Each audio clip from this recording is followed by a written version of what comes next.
රැමරන්නත් ඕනේ පක්ෂයට ආපු නිසා මං අහන්නේ දැන් මේ දිනවල එළවෙන චෝදනාව තමයි ඔබේ පක්ෂයේ අරමුදල තියෙනවා මේක පාවිච්චි කරන්නකො මේ ආධාර දෙන්න කියලා. ඔබ විතරක් නෙමෙයි තවත් පක්ෂවල අරමුදල් තියෙනවා. ඇයි මේවා පාවිච්චි කරන්නේ නැත්තේ? විපක්ෂයෙන් කරන චෝදනාව ඔබේ පක්ෂයේ අරමුදල පාවිච්චි කරනවා. අපි දැන් ආණ්ඩුවේ. ඒතර අපි ආණ්ඩුවේ යාන්ත්‍රණය අපි පාවිච්චි කරනවා.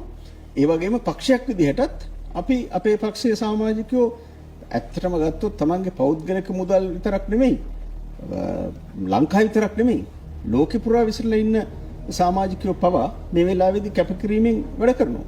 ඒ නිසා තමයි බදුල්ල වැඩිම විපතටපත් වෙච්ච දිස්ත්‍රික්කය ඊළඟට නුවරඑළිය මාතර මේ මහනුවර ඒ මහනුවර නුවරඑළිය බදුල්ල ඒ දිස්ත්‍රික් වලට ආපදාවට ලක් නොවෙච්ච අපේ කළුතර දිස්ත්‍රික්කය නුවරඑළියට යනවා. ඉතින් යනකොට යන්නේ අපේ සමාජිකයෝ තමන්ගේ ගෙවල් දොරවල් වල තියෙන ප්‍රශ්න ඒවා කැප කරලා යන්ත්‍ර සූත්‍ර වාහන අරගෙන අර දැන් ගිහිල්ලා වැඩ කරනවා නුවරඑළිය. මාතර කට්ටිය ගිහිල්ලා නුවර වැඩ කරනවා. බදුල්ල වැඩ කරනවා.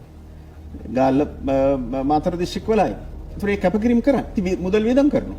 ඒතර අපේ පක්ෂයේ තියෙන සම්පත් අපි පාවිච්චි කරනවා මෙවැනි විපත්දායක වෙලාවදී. ආණ්ඩුවේ සම්පත් විතරක් නෙමෙයි.